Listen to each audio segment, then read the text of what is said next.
Friends, जय माता दी। कैसे हैं आप सब दोस्तों? अक्सर आप लोगों को बहुत जिज्ञासा होती है कि ये पितृदोष आखिर क्या होता है, इसकी शांति करने के लिए क्या किया जाए। क्योंकि अक्सर बताती हूँ कि पितृ को जल दे, पितृ को जल दे, तो काफ़ी लोग तो ये जान भी नहीं पाते कि पितृ आखिर होते कौन हैं। तो आज बताती हूँ आपको ये पितृगण कौन होते हैं, समझें। पितृ हमारे वो पूर्वज होते हैं जो पूर्व के समय में हमारे कुल, खानदान, वंश या गोत्र में जन्म ले चुके होते हैं।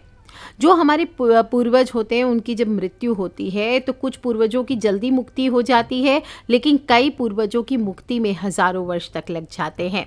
मुक्ति की प्रक्रिया कैसी होती है? जीते जी जो उनके कर्म होते हैं, उनकी जो शारीरिक स्थिति होती है जाने के पहले, और कुछ लोग होते हैं जब उनकी मुक्ति नहीं होती तो वो पितर लोक में रहते हैं, और जब वो पितृलोक में रहते हैं तो उनका संबंध हमसे डायरेक्ट बना रहता है। और इसलिए कई बार आप देखते होंगे कुछ लोगों के पितृ उनको इशारे देते हैं, उनके सपनों में आते हैं। इनमें से ऐसा नहीं होता है कि किसी की मृत्यु सबकी एक्सीडेंट से हो या परेशानियों से हो। कुछ की सामान्य मृत्यु भी होती है और कुछ की असमय मृत्यु भी होती है। पितृदोष उत्पन्न करने वाले दो प्रकार के पितृ होते हैं। एक होते अतृप्त पितृ, यानी कि जो अपनी शारीरिक आयु पूरी नहीं कर पाते। एक होते हैं निर्लिप्त पितृ, यानी पूर्ण आयु को प्राप्त कर सामान्य मृत्यु को प्राप्त करते हैं। पूर्ण आयु पूर्ण ना करने वाले जो होते हैं वो अधोगति वाले पितृ के दोष का उत्पन्न करते हैं।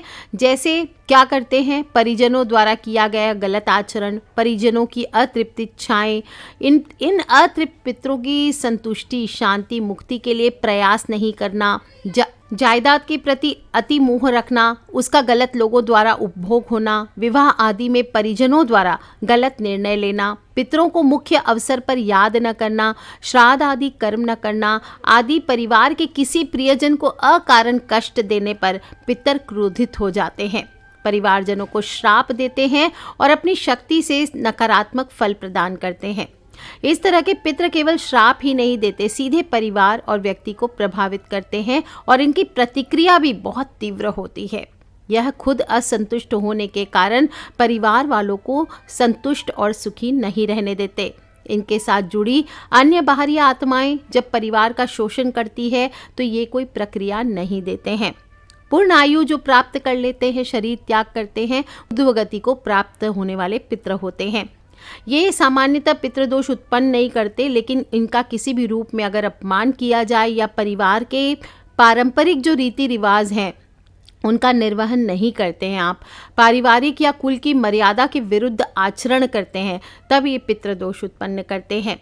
इनकी प्रतिक्रिया क्या होती है? जैसे कई लोग इंटरकास्ट मैरिज करते हैं, कुल के संस्कार के विरुद्ध आचरण करते हैं, कुल देवी देवता का अपमान करते हैं, कि दूसरे के कुल देवी को पूजना शुरू कर देते हैं। ये सभी चीज़ें पितृदोष उत्पन्न करते हैं।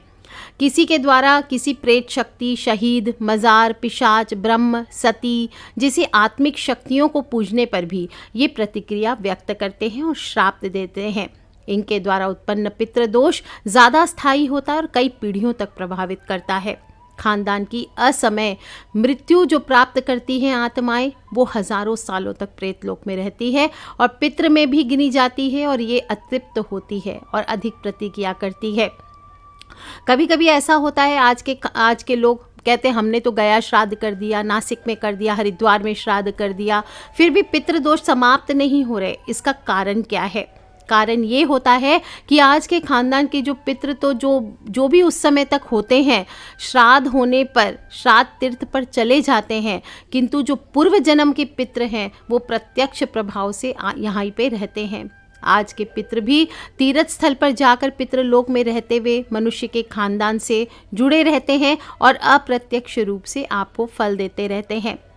पितृगण जो हमारे पूर्वज हैं, जिनका ऋण हमारे ऊपर है, उनका कोई ना कोई उपकार हमारे जीवन के लिए किया गया है।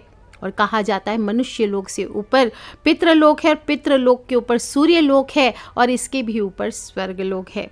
और आत्मा जब अपने शरीर को त्याग कर सबसे पहले ऊपर उठती है तो वो पितृलोक में ही जाती है, और जिनके अच्छे पुण्य हैं उनको प्रणाम कर अपने को धन्य मानती है कि अमुक आत्मा ने हमारे कुल में जन्म लेकर हमें धन्य किया। इसके आगे आत्मा अपने पुण्य के आधार पर सूर्यलोक की तरफ बढ़ती है। वहाँ से आगे यदि और अधिक पुण्य है तो आत्मा सूर्य लोक को भेजकर स्वर्ग लोक की तरफ जाती है, लेकिन करोड़ों में एकाध आत्मा ही ऐसी होती है जो परमात्मा में समाहित होती है, जिसे दोबारा जन्म नहीं लेना पड़ता। पितृलोक में बहुत सारी आत्माएं अपनी इच्छावश मोहवश अपने कुल में जन्म लेती है, और मनुष्य जैसे जीते जी कर्म करता है वैसा जिसके साथ व्यवहार करता है, जैसा श्राप आशीर्वाद आदि ग्रहण करता है, वैसी ऊर्जा उसके सूक्ष्म शरीर के साथ जुड़ती चली जाती है और यही संचित कर्म बनती है, जिसे हमें भुगतना ही पड़ता है। परिवार हो, कुल हो, खानदान हो, इनके प्रति किए गए कर्म अगले जन्म में पितृदोष के रूप में सामने आते हैं, और इसी प्रकार पितृदोष हमारे कुलों से संबंधित होता है। कुंडली में भी कई बार पितृदोष दिखाई देता है, और कई बार जाने अनजाने आपके लक्षणों से आप जान जाते हैं कि हमें पितृदोष लगा है। पितृदोष क्या होती है? एक अदृश्य बाधा है जो पितरों के द्वारा रुष्ट होने के कारण, आपके आचरण से, आपके परिजन द्वारा की गई गलती से, श्राद्ध आदि कर्म में भूल करने से, इस प्रकार की चीज़ों की वजह से इस जन्म में भी पितृदोष लग सकता है। आपको लगेगा कुंडली में पितृदोष नहीं है, फिर कैसा पितृदोष? तो इस जन्म के जो पितृदोष हैं ये सब इन लक्षणों से आप जान सकते हैं। मानसिक अवसाद, डिप्रेशन आता है, व्यापार में नुकसान होने लगता है, परिश्रम के अनुसार फल नहीं मिलता है, वैवाहिक जीवन में समस्याएं आती रहती है, शादी विवाह नहीं होते, करियर में समस्याएं आती है। संक्षिप्त में बोले तो जीवन के हर क्षेत्र में मनुष्य को और उसके परिवार को बाधाओं का सामना करना पड़ता है। यहाँ तक कि आप देखेंगे कई बार कुंडली चेक कराएंगे, सब कुछ सही है भाई, आपका तो सोना चांदी होना चाहिए, बहुत अच्छी कुंडली है, बहुत अच्छा राजयोग बन रहा है, पर दोष कहाँ है? आपके पितृदोष लगा है। गोचर है, दशाएं हैं, ये सब भी आपके सही हैं, लेकिन इसके बाद भी शुभ फल नहीं मिलता। कितने भी पूजा पाठ कर लीजिए, देवी देवताओं की पूजा अर्चना करिए, नहीं मिलता आपको। कैसे आप जानेंगे कि आपको पितृदोष लगा है या नहीं लगा है? तो पितृ के रुष्ट होने के कुछ खास लक्षण हैं जो आप निजी अनुभव के आधार पर एकत्रित किए गए हैं। इतने सारे केसेस मैंने देखे हैं, उनके आधार पर आपको बताती हूँ। एक तो होता है सबसे पहले कि घर में घुसते ही, जब आप काम से लौटते हैं या बाहर से लौटते हैं, घर में घुसते ही घबराहट होने लगती है, घर में घुसते ही सिर भारी हो जाता है, चिंता हो, मनहूसियत हो, ये घेर लेती है, कुछ भी अच्छा नहीं रहता, अकेले रहने का मन करने लगता है, परिवार में शोर शराबा होता रहता है, उल्लास का माहौल, कोई भी अच्छा फंक्शन हो तो भी मन दुखी हो जाता है, हमेशा भटकता रहता है, चिड़चिड़ापन रहता है, बात बात में गुस्सा आता है, उलझन बनी रहती है, कभी कभी तो याददाश्त भी कमज़ोर हो जाती है। बाहर स्थिति ठीक लगती है, लेकिन अपने घर में लगेगा कि अजनबी हैं, कौन है हम, कैसे हैं, पता नहीं चलता। खाली घर में अकेला महसूस नहीं होता, लगता है हर समय कोई और भी हमारे साथ मौजूद है।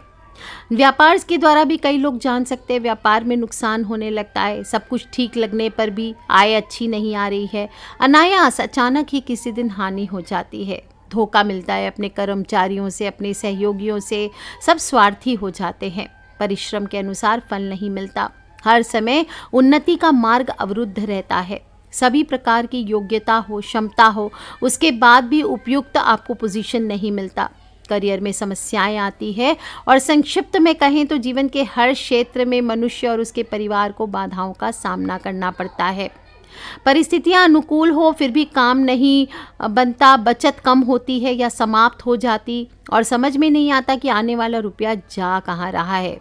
खाने वाले भले 2 हों लेकिन खर्चा 10 आदमी के बराबर होता है। व्यवसाय बंद हो जाता है, बिना बात ही विवाद का सामना करना पड़ता है, लोग धोखा देते हैं और बिना बात के ही अनावश्यक कर्ज की स्थिति उत्पन्न हो जाती है। कोई भी काम करते हैं, कोई भी चीज़ करते तो सफल नहीं होता और आय और व्यय में सदैव असंतुलन बना रहता है। तीसरे सिम्टम जो हमें दिखाई देते हैं, उस घर में पूजा पाठ में मन नहीं लगता, अरुचि सी हो जाती है, और पूजा पाठ करते भी हैं तो उसका कोई परिणाम नहीं मिलता, स्थितियां जटिल होती ही जाती है। पितृदोष होने पर अनुकूल ग्रहों की स्थिति मैंने पहले भी बताया, गोचर हो, दशाएं हो, ये शुभ हो तो भी कोई फल नहीं देते। मांगलिक कार्यों में बाधाएं आने लगती है, बच्चों के विवाह नहीं होते, उच्च शिक्षा में घर में बच्चों के बाधा आती है, दाम्पत्य जीवन भी बच्चों के सुखी नहीं होते, मानसिक अवसाद यानी डिप्रेशन होता है, चिंताएं घेरे रहती है। बार खाना खाते खाते आप अक्सर देखते होंगे कई लोगों की थालियों में बाल निकलता है, अक्सर खाना खाते समय यदि आपके भोजन में से बाल निकले तो इसे नज़रअंदाज ना करें। बहुत बार परिवार के किसी एक ही सदस्य के साथ ऐसा होता है कि उसके खाने में बाल निकलता है। खाना सब खा रहे हैं, सब बोलेंगे यार सब खाना खा रहे हैं, किसी में बाल नहीं, तुम्हारे में हमेशा क्यों निकल रहा है, ये बाल से कहाँ से आया इसका कुछ पता नहीं चलता। यहाँ तक कि मनुष्य यदि रेस्टोरेंट में जाए या लोगों के घरों में भी खाना जाए, वहाँ पर भी खाने में बाल निकलने लगता है और सभी लोग उसे ही दोषी मानते हुए मजाक उड़ाते हैं। तो समझ लेना चाहिए ऐसे मनुष्य के पूर्व जन्म के पितृ दोष है, जिसकी शांति कराना अत्यंत ही आवश्यक है। कई लोग की समस्या आप देखेंगे, किसी किसी के आप घर में जाएंगे तो ऐसी दुर्गंध आती है, पता ही नहीं चलता। हर समय घर से बांस आती है, बदबू आती है, और वो लोग जो रहने वाले होते हैं वो तो हैबिचुएटेड हो जाते हैं, उन्हें ये महसूस नहीं होता कि हमारे घर से दुर्गंध आ रही है। लेकिन जिन लोगों के घर में पितृदोष ज़्यादा लगा हो, उनके घर में अजीब सी दुर्गंध हमेशा आती रहती है और पता नहीं चलता कि उन लोगों को कि कैसे इसका इलाज संभव है। ऐसे भी केसेस होते हैं कि लोग जैसे गुजरने वाले हैं, मरने वाले हैं, और उस समय लास्ट मोमेंट में अक्सर ये हिंदू फैमिलीज़ में होता है, खबर भेज देते कि आ जाओ अब शरीर शांत होने वाला है, तुमसे जाने के पहले मिलना चाहते हैं। और कई बार ऐसी परिस्थिति होती है, हम चाह करके भी उन लोगों से नहीं मिल पाते जिनसे हम बहुत प्रेम करते हैं। लास्ट मोमेंट है, दादा हैं, दादी हैं, जिनके साथ हम बड़े हुए, कोई चाचा ताऊ हैं, कोई माता पिता हैं, लास्ट मोमेंट में हम नहीं मिल पाए। तो ऐसे में क्या होता है, उनका स्वर्गवास हो जाता है और फिर कई बार वो सपने में दिखाई देना शुरू कर देते हैं। ऐसे में भी कहा जाता है पितृदोष लग चुका है। और आप जब भी कोई घर में त्यौहार मनाएंगे, उत्सव मनाएंगे, मैं बार बार क्या कहती हूँ, जब भी बड़ी रसोई घर में बनाते हैं तो थोड़ा सा भोजन पितृ के नाम का अवश्य निकाला करें। और कई बार ऐसा देखा गया कि बड़े बड़े त्यौहार में रंग में भंग डल जाता है। ऐसी घटना घटित होती कि खुशी का माहौल पूरे दुख के माहौल में बदल जाता है, यानी ये पितरों की असंतुष्टि का भी संकेत हो सकता है। और बार बार आप अपने आसपास कई बार देखते होंगे, खूब सुंदर पुरुष या स्त्री है, बहुत अच्छे हैं, सब कुछ अच्छा है उनके अंदर, बहुत अच्छी लाइफ भी जी रहे हैं, कमाऊ खाऊ भी है, उसके बाद भी उनकी शादियां नहीं होती। ये भी अच्छा संकेत नहीं होता है। यदि घर में पहले किसी कुंवारे व्यक्ति की मृत्यु हो चुकी होती है तो इस कारण भी कई बार पितृदोष लगा पड़ा होता है, जिसकी वजह से शादियां नहीं होती है। कई बार आपने देखा होगा कि बहुत अच्छी प्रॉपर्टी है, मकान है, दुकान है या ज़मीन का कोई हिस्सा है और वो बिक नहीं पाता। कभी खरीदार मिल भी जाता है, सब कुछ हो जाता है, तो अंतिम समय पर सौदा कैंसिल हो जाता है। इस तरह की स्थिति यदि लंबे समय तक चली आ रही है तो मान लेना चाहिए इसके पीछे भी कोई ना कोई अतृप्त आत्मा है, जिसका उस भूमि या ज़मीन के टुकड़े से कोई संबंध रहा है। इसीलिए वो प्रॉपर्टी हो, ज़मीन जायदाद का विवाद हो, ये फंस जाता है। तो ऐसे में या तो उस प्रॉपर्टी में डीलिंग ना करें, और आपकी स्वयं की प्रॉपर्टी के साथ ऐसा हो रहा है तो समझ जाएं कि आपके पितृदोष का लक्षण है। अनावश्यक मुकदमा हो, अनावश्यक केसेस हो, इसमें फंसने के चक्कर हो जाते हैं। संतान नहीं होती, कई लोगों में देखा गया है, मेडिकल रिपोर्ट्स नॉर्मल होती है, इसके बाद में भी बच्चे नहीं होते फैमिली में। और आपके पूर्वजों का इससे संबंध होना लाजमी नहीं है, परंतु ऐसा होना बहुत हद तक संभव है कि कोई भी निह संतान से अगर आपने ज़मीन जायदाद खरीदा हो तो वो भी अगर उससे आपने प्रॉपर्टी लिया है और वो अगर आप उसको पितृदोष लगा है, इसकी वजह से आपके भी घर में पितृदोष बन जाता है। और ऐसी संतानें अगर उत्पन्न भी होती है तो ये परिवार को कलंकित करती है। कई बार देखा गया है कुछ संतानें दुर्व्यसनी होती है, दुर्जन होती है, जिन्हें समाज तिरस्कृत कर देता है, जो दंड पाती है। अंततः क्या होता है, परिवार विनष्ट हो जाता है, बिखर जाता है, संतानें विकार युक्त होती है, भाग्य में पितृदोष लिए उत्पन्न होती है, खानदान धीरे धीरे पतन की ओर अग्रसर हो जाता है या धीरे धीरे परिवार ही खत्म हो जाता है और कुछ पीढ़ियों बाद खानदान का नाम लेने वाला तक नहीं बचता। इस वजह से भी पितृदोष लगने की वजह से भी होता है। बिना वजह बीमारियों पर पैसा खर्च होने लगता है, कोई गंभीर बीमारी हो या ना हो पर बार बार डॉक्टर के पास भागना पड़ता है। ये सभी पितृदोष के लक्षण बताए गए हैं। विशेष रूप से ऊर्ध्व गति वाले जो पितर होते हैं, इनके प्रभाव बहुत कड़े होते हैं और कोई भी उपाय आप करते हैं जल्दी से कारगर नहीं होते। कितना भी आप पूजा पाठ करते हैं ये सफल नहीं होने देते। इससे आपके कुल देवी देवता भी रुष्ट हो जाते हैं और ये इष्ट तक आपकी पूजा को पहुंचने नहीं देते। सभी जप तप पूजा पाठ व्यर्थ होने लगते हैं, ग्रहों के उपाय सफल नहीं होते, पितृदोष के कारण समय का बेनिफिट नहीं मिलता, मुक्ति मार्ग में बाधाएं उत्पन्न होती है और आपके पितृ को भी वो मुक्त नहीं होने देते। तो अब ये सब चीज़ का उपाय क्या है? सबसे पहले सामान्य मैं उपाय बताती हूँ कि पिंडदान करें, तर्पण करें समय समय पर, ब्राह्मण को गौ दान कर सकते हैं, कन्यादान करें, कुआं बावड़ी तालाब आदि बनवा सकते हैं, पीपल बरगद आदि देव वृक्ष लगवाना चाहिए आपको, मंत्रों के जप करने चाहिए भगवान विष्णु के,